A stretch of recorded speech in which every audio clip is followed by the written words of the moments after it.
আসসালামু আলাইকুম রহমতুল্লাহ। Home tutor একাডেমিতে তোমাদের জানাই স্বাগত। আশা করি তোমরা ভালো আছো। আজ আমি তোমাদের সাথে আলোচনা করব অষ্টম শ্রেণী জীবন ও জীবিকা নিয়ে 2024 শিক্ষাবর্ষের ষান্মাসিক সমষ্টিক মূল্যায়নের প্রশ্নের সমাধান নিয়ে কি করবো আলোচনা করবো। আর তোমরা যদি আমার চ্যানেল নতুন থাকো অবশ্যই চ্যানেলটি সাবস্ক্রাইব করিও। তাহলে আজকে আমাদের মূল আলোচনার বিষয় মূলত হচ্ছে কি যে ষান্মাসিক সমষ্টিক মূল্যায়ন 2024, বিষয় হচ্ছে জীবন ও জীবিকা, শ্রেণী হচ্ছে কত অষ্টম। দেখো এখানে কিছু নির্দেশনা দেওয়া আছে। কি কি নির্দেশনা দেওয়া আছে যে এখানে একটি সবুজ প্রকল্প প্রণয়ন পরিকল্পনা নির্দেশন দেওয়া রয়েছে এবং নির্দেশনা অনুযায়ী প্রত্যেকে একটি প্রস্তাবনা তৈরি করে জমা দিতে হবে এবং কাজটি করার জন্য মোট সময় থাকবে 5 ঘন্টা। তবে প্রকল্পের সমস্যা নির্বাচন, প্রস্তাবনা প্রস্তুত এবং অনুষ্ঠান সূচি তৈরির জন্য জোড়ায় আলোচনার সুযোগ থাকবে এবং এরপর প্রত্যেকে নিজ নিজ খাতায় প্রকল্পের প্রস্তাবনা তৈরি করবে এবং প্রথম অংশের পর 30 মিনিটে একটি বিরতি থাকবে। তাহলে এখানে কাজ কি যে একটি সবুজ প্রকল্পের প্রস্তাবনা প্রণয়ন। তাহলে আমাদের চারপাশে এমন অনেক সমস্যা রয়েছে যা আমরা বিভিন্ন প্রযুক্তি ব্যবহার করে সমাধান করতে পারি এবং এখানে কয়েকটি ক্ষেত্র উল্লেখ করা হয়েছে। জোড়ায় আলোচনার মাধ্যমে তোমার পরিচিত এবং পছন্দ অনুযায়ী নিচের তালিকার যে কোনো একটি ক্ষেত্র থেকে সমস্যা খুঁজে নাও। এরপর উক্ত সমস্যা সমাধানের জন্য নতুন প্রযুক্তি ব্যবহার করে একটি সবুজ প্রকল্পের প্রস্তাবনা কিভাবে তৈরি করা যায় তাও আলোচনা করে মূল তথ্যগুলো খাতায় নোট করা। এরপর নিচের নির্দেশনা অনুযায়ী নিজ নিজ খাতায় সবুজ প্রকল্পের জন্য প্রস্তাবনা প্রণয়ন করে। তবে এই প্রকল্প যেন পরিবেশ বান্ধব হয় এবং এর মাধ্যমে পরিবেশের টেকসই সংরক্ষণ সম্ভব হয় এবং তা অবশ্যই বিবেচনায় রাখতে হবে। তাহলে এখানে সমস্যার ক্ষেত্র কি কি থাকতে পারে যে বিদ্যালয় ও আশেপাশের পরিবেশ, নিজ এলাকার কৃষি, বায়ু, বিদ্যুৎ, পানি, সূর্য বা সৌর জ্বালানি শক্তি, তারপরে স্থানীয় সামাজিক বা অর্থনৈতিক পরিবেশ এবং নিজ প্রতিষ্ঠানের পাঠাগার বা বিজ্ঞানাগার বা ক্যান্টিন। তাহলে এখানে কি বলতেছে যে নিচের পয়েন্টগুলো ধারাবাহিকভাবে উল্লেখ করো এবং এককভাবে প্রকল্পটির জন্য একটি প্রস্তাবনা প্রণয়ন করো। অর্থাৎ এখানে যে সমস্যাগুলো দেওয়া আছে এই সমস্যাগুলোর মধ্যে মূলত আমরা আজকে আলোচনা করবো হচ্ছে বিদ্যালয় ও আশেপাশের পরিবেশ। তোমরা চাইলে অন্য যে কোনো একটা নিয়ে কি করতে পারো, সমস্যা নিয়ে আলোচনা করতে পারো। চলো আমরা এর একটা নমুনা উত্তর দেখে নেওয়া যাক। তাহলে সর্বপ্রথম আমাদের এখানে কি থাকবে যে প্রস্তাবনা তৈরি, অর্থাৎ হচ্ছে প্রথম অংশ। তাহলে আমাদের প্রথমে এখানে কি করতে হবে যে সমস্যা থাকবে হচ্ছে কি বিদ্যালয় ও আশেপাশের পরিবেশ। তারপর প্রস্তাবনা প্রথম অংশ। তাহলে এখানে প্রথমে থাকবে হচ্ছে নির্বাচিত সমস্যার বর্ণনা। অর্থাৎ তাই এখানে আমাদেরকে জানতে চাইছে যে আসলে নির্বাচিত সমস্যার বর্ণনা, অর্থাৎ যে সমস্যা সমাধানের জন্য প্রকল্পটি তৈরি করা হচ্ছে তার বিবরণ দিতে হবে। তো চলো আমরা এই নির্বাচিত সমস্যার বর্ণনা একটু দেখে নেওয়া যাক যে আসলে আমরা কিভাবে এখানে দিতে পারি। তাহলে এখানে কি বলতেছে যে নির্বাচিত সমস্যার বর্ণনা। তাহলে বিদ্যালয় ও আশেপাশের পরিবেশের সমস্যাগুলো সংক্ষেপে। তাহলে অবকাঠামোগত সমস্যা যেমন পর্যাপ্ত ক্লাসরুম, শিক্ষা উপকরণ এবং পানি ও স্যানিটেশনের অভাব। তবে 2 নম্বরে বলতে পারি যে শিক্ষার মান, প্রশিক্ষিত শিক্ষকের অভাব এবং আধুনিক শিক্ষাদানের পদ্ধতির অভাব। তবে 3 নম্বর কি বলতে পারি যে নিরাপত্তা, অর্থাৎ বিদ্যালয়ের ভিতর ও বাহিরে নিরাপত্তার অভাব এবং মাদকদ্রব্যের প্রভাব। তারপরে স্বাস্থ্য ও পরিচ্ছন্নতা, তাহলে স্বাস্থ্যকর খাবার ও পরিচ্ছন্নতার অভাব। তারপরে সামাজিক সমস্যা, বাল্যবিবাহ, শিক্ষার্থীদের উপস্থিতি ও মনোযোগের ঘাটতি। 6 নম্বরে যাতায়াত ব্যবস্থা, নিরাপদ ও সঠিক যাতায়াত ব্যবস্থার অভাব এবং খারাপ রাস্তার সমস্যা।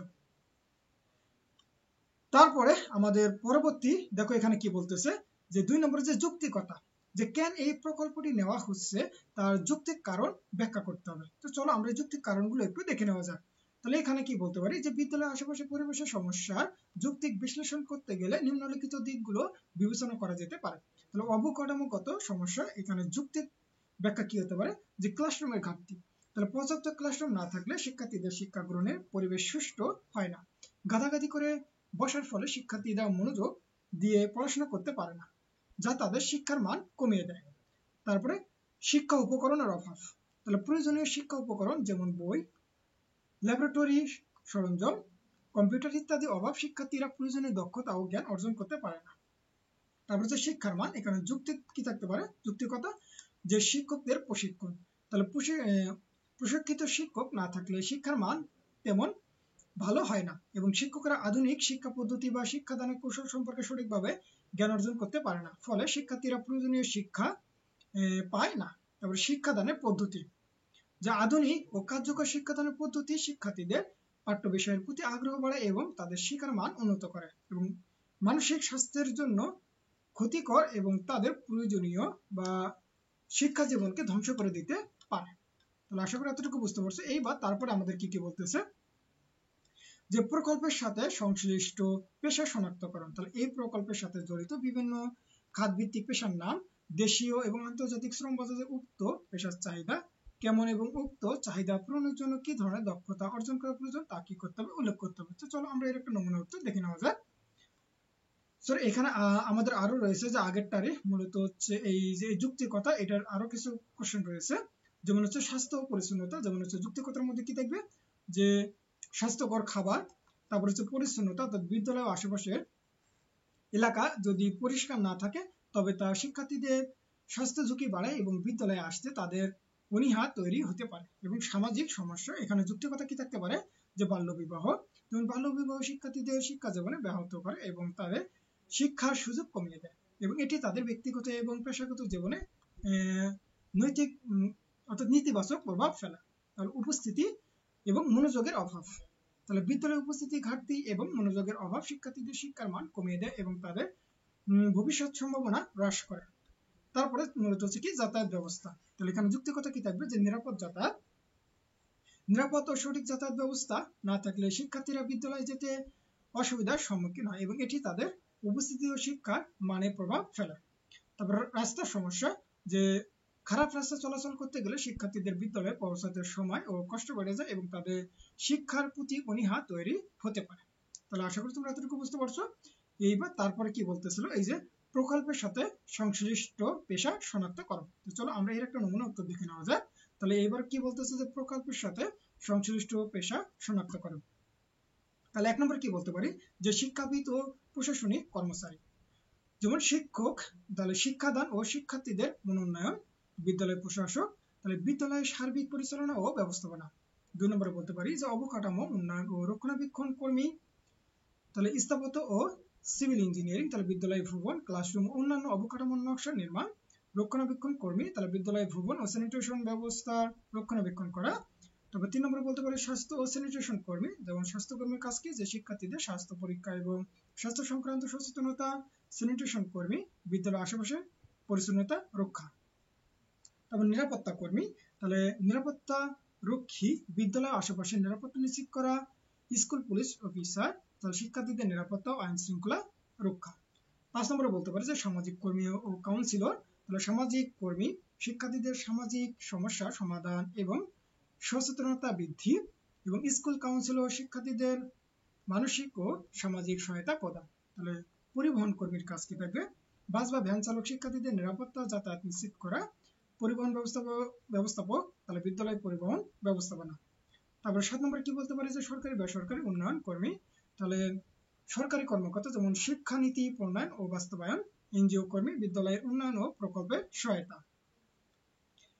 তারপরে মূলত হচ্ছে প্রযুক্তি বিশেষজ্ঞ, যেমন আইসিটি বিশেষজ্ঞ, বিদ্যালয় কম্পিউটার ও আইটি কাঠামো ব্যবস্থাপনা।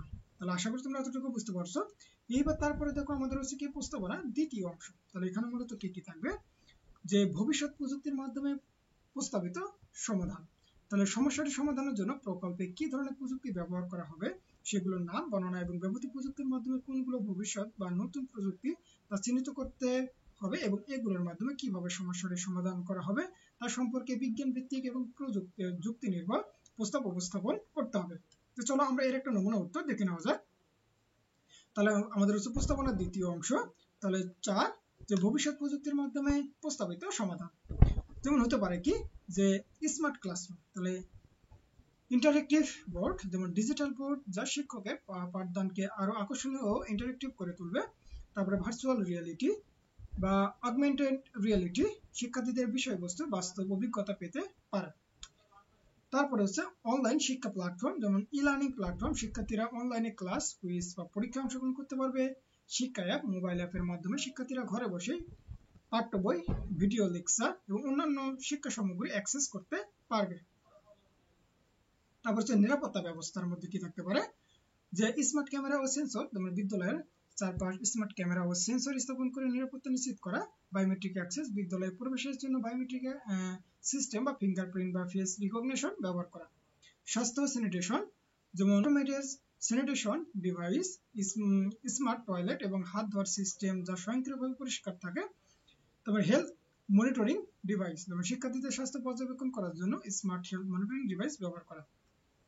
পরিবহন ব্যবস্থা, যে স্মার্ট বাস ট্র্যাকিং সিস্টেম, যেমন শিক্ষার্থীদের যাতায়াতের জন্য স্মার্ট বাস ট্র্যাকিং সিস্টেম চালু করা, যাতে অভিভাবকেরা বাসেই অবস্থান কি করতে পারে, জানতে পারে। এবং ইলেকট্রিক ও অটোনোমেশন যানবাহন, যেমন পরিবেশ বান্ধব ইলেকট্রিক যানবাহন ও স্বয়ংক্রিয়ভাবে চলাচলকারী যানবাহন ব্যবহার।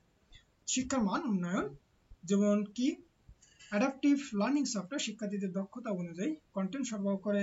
এআই টিউটরিং সিস্টেম কৃত্রিম বুদ্ধিমত্তার মাধ্যমে শিক্ষার্থীদের ব্যক্তিগত সহায়তা প্রদান করে। তারপর হচ্ছে যোগাযোগ ও প্রশাসন, অর্থাৎ এগুলো তোমাদের কি করে, সাহায্য করে। এরপর তারপরে আমাদের কি বলতেছে যে দেখো ক্লাউড স্টোরেজ, তারপর হচ্ছে পরিবেশ ও শক্তি ব্যবস্থাপনা, অর্থাৎ এই সকল তোমরা কি পয়েন্ট দিতে পারো। এইবার তারপরে আমাদের হচ্ছে 5 নম্বর কি বলতেছে যে প্রকল্প কেন্দ্রিক সম্ভাবনা, নতুন পেশার দক্ষতা অন্বেষণ। তাহলে এখানে কি থাকবে, যে প্রকল্পে যেসব প্রযুক্তি ব্যবহারে প্রস্তাবনা দেওয়া হবে সেগুলোর সাথে জড়িত এবং ভবিষ্যতে সৃষ্টি হতে পারে এমন কয়েকটি পেশার নাম। উক্ত পেশার সাথে কি কি দক্ষতা প্রয়োজন হতে পারে, ইতিবাচক, ঝুঁকিপূর্ণ এবং দক্ষতা অর্জনের উপায়গুলো ব্যাখ্যা করতে হবে। তো চলো আমরা এর একটা নমুনা উত্তর দেখে নেওয়া যাক। তাহলে প্রকল্প কেন্দ্রিক সম্ভাব্য নতুন পেশার দক্ষতা অন্বেষণ, যেমন স্মার্ট ক্লাসরুম টেকনিশিয়ান। তাহলে দক্ষতা কি থাকবে, ইন্টারেক্টিভ বোর্ড ও ডিজিটাল শিক্ষা সামগ্রী ইনস্টলেশন ও রক্ষণাবেক্ষণ, ভার্চুয়াল রিয়েলিটি এবং অগমেন্টেড রিয়েলিটি প্রযুক্তির সাথে কাজ করার দক্ষতা এবং শিক্ষকদের ডিজিটাল টুল ব্যবহারের সহায়তা। তারপর অনলাইন শিক্ষা কন্টেন্ট ডেভেলপার, যেমন দক্ষতা হিসেবে কি থাকবে, যে ই লার্নিং প্ল্যাটফর্মের জন্য কন্টেন্ট তৈরি, তারপরে video lecture, ebook, quiz, interactive শিক্ষামূলক গেম তৈরি, অনলাইন শিক্ষা প্ল্যাটফর্ম ব্যবস্থাপনা উন্নয়ন।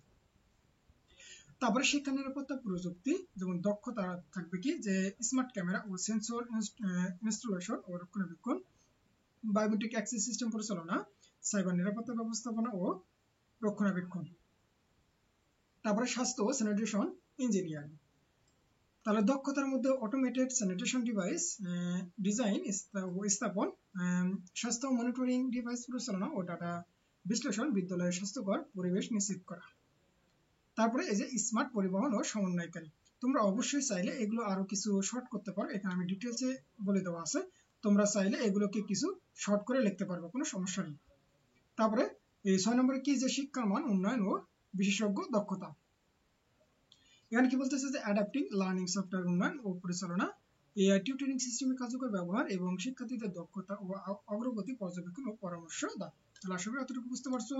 এবার তারপরে কি বলতেছে, যে পরিবেশের উপর প্রকল্পটির প্রভাব নির্ণয়, টিকসই ও দূষণমুক্ত পরিবেশ নিশ্চিত করতে নির্বাচিত প্রকল্পের ভূমিকা উল্লেখ করতে হবে। তো চলো আমরা এর একটা নমুনা উত্তর দেখে নেওয়া যাক। যে পরিবেশের উপর কি, যে প্রকল্পটির প্রভাব নির্ণয়, যেমন শিক্ষার মান বৃদ্ধি, যে উন্নত প্রযুক্তি অবকাঠামো শিক্ষার্থীদের শিক্ষার আগ্রহ দক্ষতা বাড়াবে। অনলাইন ও ডিজিটাল শিক্ষা শিক্ষার্থীদের শিক্ষার সুযোগ ও মান উন্নয়ন করবে। তারপর স্বাস্থ্য ও স্যানিটেশন উন্নয়ন, যেমন স্বাস্থ্যকর টয়লেট ও পানি ব্যবস্থা শিক্ষার্থীদের স্বাস্থ্য ঝুঁকি কমাবে এবং স্বাস্থ্য মনিটরিং ডিভাইস শিক্ষার্থীদের স্বাস্থ্য সচেতনতা ও সুরক্ষা নিশ্চিত করবে। তারপর নিরাপত্তা বৃদ্ধি, স্মার্ট নিরাপত্তা ব্যবস্থা শিক্ষার্থীদের নিরাপত্তা নিশ্চিত করবে। নিরাপদ যাতায়াত ব্যবস্থা শিক্ষার্থীদের স্কুলে আসা যাওয়ার ঝুঁকি কমাবে এবং পরিবেশ ও সুরক্ষা বা শক্তি সঞ্চয় করবে। সোলার প্যানেল বা স্মার্ট লাইটিং বিদ্যালয়ের শক্তি সঞ্চয় ও পরিবেশ বান্ধব প্রযুক্তি ব্যবহারে সহায়তা করবে। তারপরে কি করবে, পরিচ্ছন্ন ও স্বাস্থ্যকর পরিবেশ শিক্ষার্থীদের স্বাস্থ্যের উপর ইতিবাচক প্রভাব ফেলবে এবং সামাজিক উন্নয়নগুলো তোমরা এখান থেকে একটু দেখে নিবা। তাহলে আশা করি তোমরা এতটুকু বুঝতে পারছো। এবার তারপর আমাদের কি ছিল, যে সমাজ বা মানব কল্যাণ প্রকল্পটির ভূমিকা উপস্থাপন। তাহলে এই প্রকল্প স্থানীয় সমাজ বা মানুষের জন্য কি কি উপকার করবে তা বর্ণনা করতে হবে। তাহলে আশা করি তোমরা এতটুকু বুঝতে পারছো। চলো তো আমরা এই 7 নম্বরে একটা নমুনা উত্তর দেখে নেওয়া যাক। তাহলে এবার সমাজ বা মানব কল্যাণ প্রকল্পটির ভূমিকা উপস্থাপন। তাহলে শিক্ষার মান ও অভিজ্ঞতা বৃদ্ধি, তাহলে তাহলে এখানে কি থাকবে, মূলত সমগ্র প্রকল্পের মাধ্যমে শিক্ষার মান উন্নয়ন করা যায় এবং যে শিক্ষার্থীরা একটি প্রযুক্তিগত বা প্রাকৃতিকগত পরিবেশ শিক্ষার সুযোগ পায়। ডিজিটাল শিক্ষা উন্নয়ন এবং অনলাইন শিক্ষা প্রস্তুতকরণের মাধ্যমে শিক্ষার্থীদের অভিজ্ঞতা ও কৌশল বৃদ্ধি করা। তারপর স্বাস্থ্য নিরাপত্তা উন্নয়ন, স্বাস্থ্য ও পরিস্থিতি উন্নয়নের মাধ্যমে শিক্ষার্থীদের ভালো স্বাস্থ্য নিশ্চিত করা, শিক্ষার্থীদের নিরাপত্তা ও সুরক্ষা বা নিশ্চিত করার জন্য নতুন প্রযুক্তি ব্যবহার করা। তারপর হচ্ছে পরিবেশ ও সুরক্ষা বিকাশ। মূলত তোমরা এখান থেকে এতটুকু একটু পড়ে নেবা। তারপরে এখানে কি বলতেছে যে সমাজের উন্নয়ন ও সংকল্প কর্ম, তাহলে এই দুটো পয়েন্ট একটু এখান থেকে দেখে নেবা। তাহলে আজকের মতো মূলত এতটুকুই। তাহলে তোমরা আশা করি নমুনা উত্তরটা বুঝতে পারছো। এখানে কি বলতেছে যে 8 নম্বরে যে সবার তৈরিকৃত প্রকল্প কি প্রস্তাবনা উপস্থাপন করার জন্য তোমাদের প্রতিষ্ঠানে কি ধরনের আয়োজন বা ইভেন্ট করা যেতে পারে এবং ইভেন্টের জন্য একটি অনুশীলনী করো এবং কাজটি সুন্দরভাবে সম্পন্ন করে জমা দেওয়ার জন্য তোমাদের কি করতেছে ধন্যবাদ দিচ্ছে। তাহলে আশা করি তোমরা এতটুকু বুঝতে পারছো। তাহলে আজকের মতো এই পর্যন্ত। তোমরা সকলে ভালো থাকবে, সুস্থ থাকবে। আল্লাহ হাফেজ।